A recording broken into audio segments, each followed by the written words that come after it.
Prepare o cafezinho, porque hoje eu vou fazer uma crítica, uma resenha de um contemporâneo que eu gostei. Então fica no vídeo que a gente vai descobrir qual é esse livro. O livro em questão é O Filho de Mil Homens, um livro que ganhou adaptação e só tem tido críticas positivas. Inclusive assisti a crítica desse canal aqui e gostei muito. E a indicação foi do YouTube Tinocando na TV, alguma coisa assim. E aí eu li e me apaixonei. Na verdade, é o segundo livro do Walter Ugumãe que eu leio e eu me surpreendi com a escrita, com a sensibilidade e com os temas que ele traz, principalmente, né, no pós-moderno, na modernidade e na contemporaneidade, onde alguns assuntos acabam sendo mais importantes e mais impactantes que outros. Então, há livros que eles contam história, mas O Filho de Mil Homens é um pouco diferente. Ele não conta apenas uma história, ele toca em você de um jeito diferente. Então, Walter Ugumãe, ele escreve de um jeito muito bonito. Realmente é um livro um pouco mais lento, se você gosta de livros com mais ação, com mais, não digo fluidez, mas rapidez, talvez você estranhe no primeiro momento. Eu não digo no primeiro momento porque o livro começa muito bem, né? E esse livro é daqueles livros que realmente te toca. Por quê? Ali, os personagens, enfim, eles não cabem numa família tradicional, não cabem em um amor fácil e não cabem em um mundo fácil, um mundo muito lógico para as pessoas ali logo de cara. Você precisa ter em mente que o personagem principal é o Crisóstomo. E o que o Crisóstomo faz? Né? Ele pesca, ele vive ali no mar, mas qual é o intento dele ali nos 40 anos, né, por volta da casa dos 40, quase 50, qual é o sonho, qual é o objetivo dele? Ter uma companhia, ter um filho. E ele acaba buscando essa conexão com algumas pessoas, inclusive com um boneco de pano, mas ele acaba encontrando essa conexão ao longo da história com um menino órfão, né? Mas uma parte que vocês precisam entender é isso, né? Que muitas das, inclusive o livro fala que muitas das vezes quando você quer muito, esse algo acaba acontecendo. E aí ele fala: pensava que quando se sonha tão grande, a realidade aprende. E por que O Filho de Mil Homens cabe tanto na gente? A gente se conecta tanto, a gente acaba sendo adotado por ele, sentindo realmente o que o autor quer escrever. Simplesmente porque a gente tem essa necessidade de pertencimento, de acolhimento, de se sentir próximo das pessoas. A gente precisa disso. Por mais que as pessoas sejam muito tímidas, essas pessoas, inclusive eu me incluo nisso, elas querem conexão. E é justamente isso. O Crisóstomo quer se conectar com alguém, não no sentido ali, ele quer que alguém pertença a ele, mas não no sentido de posse, mas de cuidado, né, de poder cuidar, de poder externar o amor e essa necessidade que a gente tem de realmente se conectar com pessoas ao longo da nossa vida. Inclusive, ali logo no começo tem um trecho que toca muito, que fala muito sobre paternidade, né, enfim, principalmente quando vai falar do Crisóstomo, enfim, mas tem uma parte que é muito importante e acaba tocando, que é muitos pais hoje, eles querem trabalhar muito para poder oferecer o melhor para os filhos, mas que ruim é quando um pai demora muito para chegar a ficar com o filho, a ter contato com o filho. E no caso do Crisóstomo, quanto mais ele demorasse, menos tempo ele teria com o filho. É mais ou menos essa ideia que ele traz nesse trecho aqui, porque ele precisa encontrar este filho, e esse filho precisa que ele encontre ele, né, de um jeito não ocasional.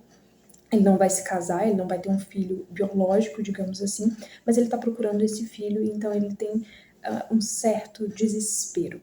E aí aqui fala: que pai seria se chegasse tarde demais? Cada segundo a menos, no tempo de um filho, era para um pai uma trágica perda, e nada haveria de o compensar. Então ele precisava encontrar esse filho que se encaixaria nessa vontade de pertencer, de conexão, né? E o mais interessante desse livro em questão é que o autor trabalha isso de um jeito muito bonito, né? Você se sente representado, você entende a dor. Ao longo da história, a gente vai conhecendo vários personagens. É quase como uma prosa solta. Vários personagens você não vai entendendo logo de cara, mas eles vão se conectando. Personagens esses que são solitários, são sozinhos, se sentem deslocados, não pertencem a lugar nenhum. Então eles se sentem vazios, eles precisam dessa conexão. E ao longo da história, essas pessoas vão se conectando.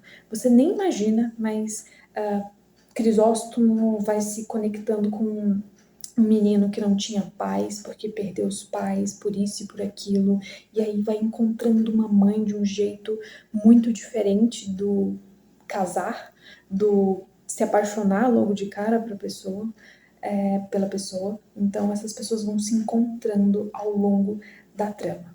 Ah, e um adendo. O Walter Ugumãe, ele não tenta consertar ninguém. Eu vou consertar este pai, este filho, esta mãe, esses personagens para eles caberem dentro desse seio familiar, dentro dessa sociedade, dentro dessa vila. Não. Ele vai simplesmente acolhendo, ele não vai mudando esses personagens. Ele vai simplesmente juntando e conectando eles do jeito que realmente deveria ser, ou muitas das vezes acaba acontecendo. A mensagem clara aqui é que família não é só sangue, é insistência, é permanência, é cuidado, é escolha, é você escolher o outro, é você admirar o outro, é você encontrar no outro muitas das vezes aquilo que lhe falta e o outro encontrar em você algo que lhe falta também. Então é isso, as pessoas vão se conhecendo, né, ao longo da trama. Isso vai tornando a história muito rica, muito bonita e se aproxima muito das realidades, digamos assim, de muitas pessoas. Isso, né, de mostrar que, na verdade, o laço tá para mais, tá para além do sangue, tem um trecho que fala aqui: falharam nos amores e os amores podiam ser tão complicados, mas havia ficado mais forte agora. Quem tem menos medo de sofrer tem maiores possibilidades de ser feliz. O pescador pensou ali naquele momento que ele estava procurando um filho. Ele estava procurando se apoiar, não se apoiar, mas ele estava procurando aquilo que realmente lhe faltava. Então é isso, né? A gente não tem que simplesmente, por mais que a gente deixe de acreditar no amor, não buscar esse amor, né? É isso, quem tem menos medo de sofrer tem maiores possibilidades de ser feliz. Então não tenha medo de amar e de encontrar o amor nessas pessoas, né? Que vai aparecendo na sua vida. O jeito que o Walter Ugumãe escolheu passar estas mensagens é de um jeito surreal, é rico, é bonito, porque é manso, sem desrespeitar as dores, sem passar realmente a mensagem que precisa passar. Então é uma coisa mais lenta, talvez para você que goste muito de livros muito cheios de ação, de suspense e crime, você não vai gostar, mas se você gosta daqueles livros reflexivos, esse realmente é para você, vai te fazer repensar sobre muitas questões, sobre inclusive isso de ficar postergando ter um filho. Óbvio que se você não quer, você não precisa ter, mas isso de ficar postergando, porque, como dizem, né? Você só entende o que é ser pai e mãe quando você se torna quando você percebe que precisa se desdobrar, que você precisa daquele amor e aquele amor precisa de você. É mais ou menos por aí. Para complementar isso que eu disse para vocês, né? Que o amor é escolha, que o amor é permanecer, que o amor é insistência. Para alguns é como se fosse um contrato, né? Mas ele diz o seguinte neste trecho: o amor, sabiam todas por igual, era calhar em sorte o casamento e ficar a dois para sempre, com beleza ou fealdade, higiene ou sujidade, conversa ou não. O amor era casar e ter uma garantia contra a solidão. Então todos aqui estavam solitários, perdidos, cada um na sua própria história, né? E eles acabam se encontrando. É uma necessidade do ser humano viver em sociedade, isso é inegável. E ele deixa claro essa mensagem e essa importância neste livro. Você deve estar se perguntando: mas ele está querendo juntar pessoas incompletas que não gostam da própria solidão, da própria companhia? Não é isso, né? É mostrar realmente que essas pessoas podem se conectar e elas podem ter uma segunda chance. E aí tem acho que uma das histórias, um dos personagens que mais me dói, eu não vou dar spoiler aqui, é a Isaura. Doeu muito ler a história dela, porque eu acho que muitas meninas passam ou já passaram por isso. Eu vou contar brevemente para vocês, mas um garoto estava galanteando-a e em um determinado momento ela acaba cedendo, né, por amor, por achar que, enfim. E ele, depois que conseguiu o que queria, ele simplesmente a abandona, ela fica mal falada pela cidade, os pais meio que a rejeitam, ela não consegue se casar novamente, então é uma pessoa, não digo incompleta, mas machucada, que deixa de acreditar no amor, e aí ela precisa se apoiar em alguém que vai amar ela para além do que ela passou, do que falaram dela, enfim, das escolhas que ela acabou tomando, da escolha que ela acabou tomando não sozinha. E aí foi uma das histórias que mais me doeu, assim, ler a descrição do ato em que ela foi simplesmente abandonada depois que o rapaz conseguiu o que queria. E por conta dessa mácula, por conta dessa sujeira, enfim, desse momento que ela se sente muito mal, ela começa a ver os homens de um jeito ruim, né? Óbvio, isso tende a acontecer. É difícil você desassociar o acontecimento ou algo que uma pessoa fez a você a todas as outras. Então ela começa a pensar que todos os homens são iguais.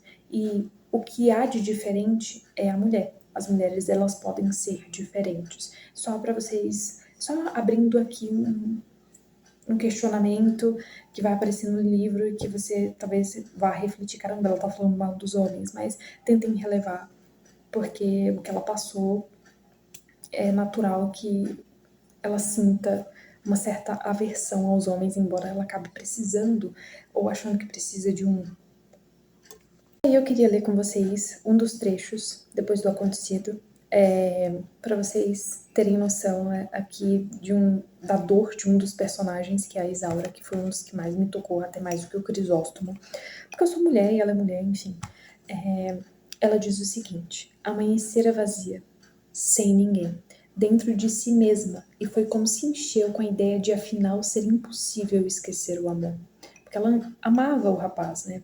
Porque o amor era a espera, ou seja, ela deveria ter esperado realmente o amor, ou ela, depois do acontecido, ela precisa continuar esperando o amor, sem mais nada, apenas esperava. A Isaura sabia que amava alguém por vir, amava uma abstração de alguém no futuro. E assim, por mais que ela ali em um trecho tenha falado que todos os homens são iguais, ela acaba continuando e deixando esse sentimento vivo de que ela precisava esperar alguém, não para salvá-la, mas para complementá-la, para fazê-la feliz e ela fazer ele feliz. Então ela acabou amando uma abstração, mas não deixou de desacreditar, não deixou de acreditar no amor. A história, não vou adentrar na vida de cada personagem, enfim, mas ali no final a gente tem que ter em mente que a vida real não é um final feliz a cada fechar de uma história, mas um final possível. Então, não é que as pessoas estavam extremamente felizes e, enfim, você não precisa esperar a perfeição ao final da história, mas um final possível, é que nem a vida, né? Muitas das vezes não acontece exatamente o que você quer, porque você acha que você vai ser feliz com aquilo, mas vai acontecer o possível, né? Vai acontecer um desfecho talvez um pouco diferente. Então, essa é a história. Espero que vocês tenham gostado, que eu tenha influenciado vocês a ler. E é isso, gente. Inclusive, tem uma novidade: eu tenho um grupo no WhatsApp onde a gente pode conversar sobre livros, trocar figurinhas, trocar mensagens, tópicos específicos do livro, enfim. A gente pode conversar sobre o mundo literário, sobre a vida, reflexões, papo filosófico. E é isso, e eu queria terminar com uma frase do livro que diz o seguinte: o Crisóstomo explicava que o amor era uma atitude, uma escolha, uma predisposição natural para se ser a favor de outrem. É isso, o amor, uma predisposição natural para se favorecer a alguém, é se inclinar a alguém, é escolher aquela pessoa por mais que seja difícil, por mais que não seja perfeito e por mais que não seja o esperado por todo mundo. E é isso, eu espero que vocês tenham gostado. Um beijo!